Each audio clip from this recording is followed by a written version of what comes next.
What's up everybody, 412 Sports Cards here today, back with another video. Today, as you can see, we're recording from a chaotic setup. We got a lot of stuff going on the work desk, but we're getting you a video, we're getting back to it. Today we're going to be talking, is a card rare or is it just low numbered? Since 2021, so much of the dialogue in the sports card space around sports cards has centered on buying rare cards. People point to a lot of stuff, but they're pointing to stuff that we all know. Logo Man patch autos, PSA 10 MJ Fleer, Prism Gold, Prism Black, Superfractors, all that jazz, all that mainstream stuff. But as you pivot towards the collector mindset, I think you gain a different appreciation for what rarity means. So we're going to get into that. Drop a like, drop a sub, and stay tuned as we break down what rarity means. So there's the mainstream definition. The mainstream is telling you the following. They're telling you low numbered, low pop, Prism Golds. Only 10 Prism Golds each year. That's 10 of that card. MJ Prism or MJ Fleer PSA 10 rookies in PSA 10. There's 300 of them. There's 30 times as many of those as a Prism Gold true rookie. That's insane. Prism Gold's so rare. Well, what they're not focusing on is the gold wave out of 10. The select concourse, premier, club, courtside level golds. The optic gold, the optic choice parallels. The higher numbered but still low numbered parallels, your mojo out of 25. All the tie-dyes and select. All those low numbered shiny cards. If you add up all the parallels numbered under 100 from just select optic prism, I bet you're over 2,000 for these players. Now what looks rare? The low number shiny stuff or the prism gold? Or, sorry, not the low numbered shiny stuff or that MJ Fleer PSA 10? You tell me. That's, by the way, sidebar, kind of the case for vintage in my opinion. Because vintage, you only got that one card, right? And nowadays, you got so many similar things. And I think that should be factored in when we think about rarity. If all you want is a Prism Gold, then it's rare, right? There's only 10 of them. If that's what you've got your heart set on, then it is rare. But if you're thinking about gold and shiny and rookie, it's not rare. Take, for example, something like this. My Ian Book Black Finite. Prism 1 of 1. There's a lot of other Black Finite cards out there. There's other ones from Prism. Black Finites of Ian Book. This just happens to be the true. Happens to be the one I consider to be his best 1 of 1. But there's a lot of other Black Finites. And there's a lot of other 1 of 1s. It's not rare by those marks. It's only rare in the sense that I consider it to be the best copy. Well, I guess the only copy of his best card. That's what makes it rare to me, not necessarily that it's a Black Finite, because there's a lot of other ones to choose from. This is just so happens to be the one that I wanted. You got other stuff. Take, for example, this Jaren Jackson. And by the way, these are all cards in my PC that I'm showing you. Cards that I enjoy collecting.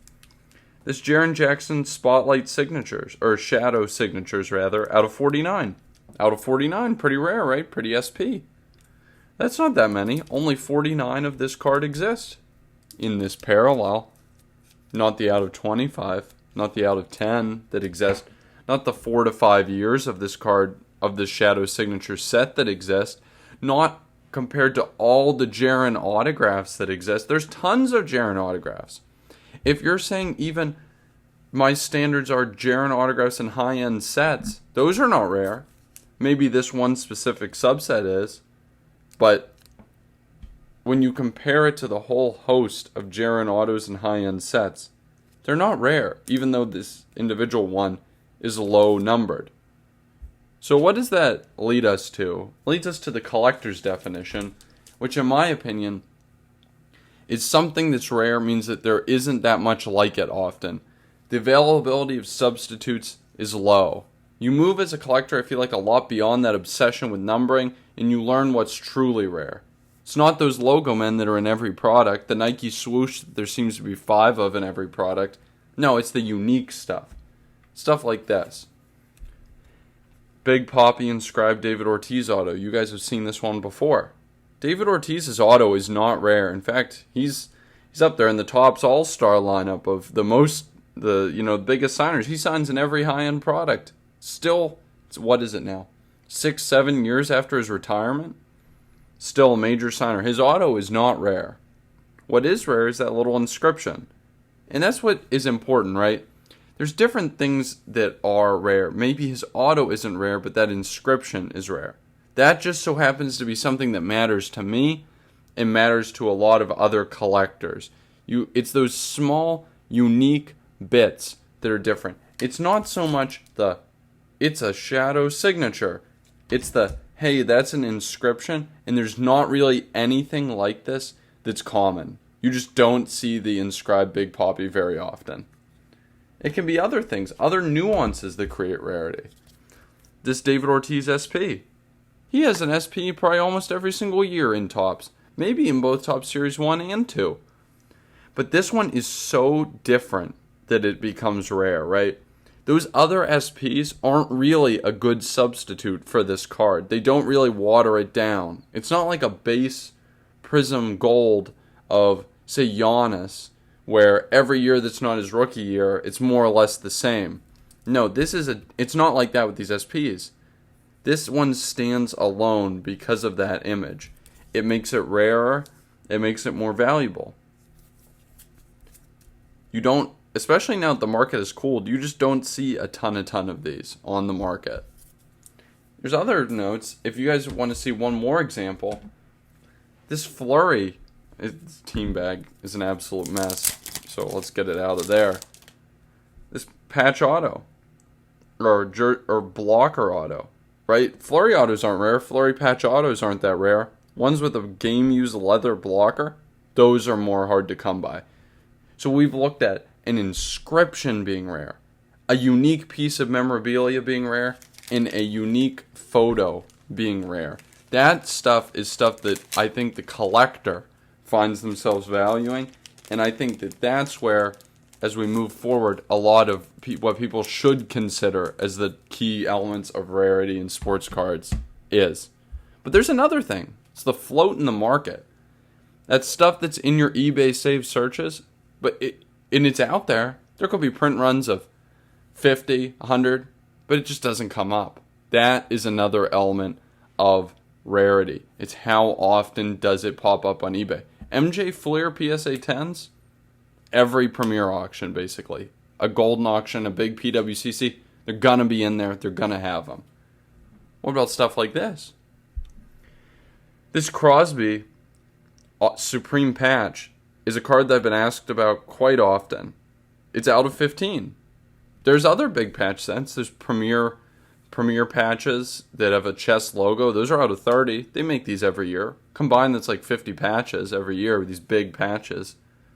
But you just don't see them very much at all.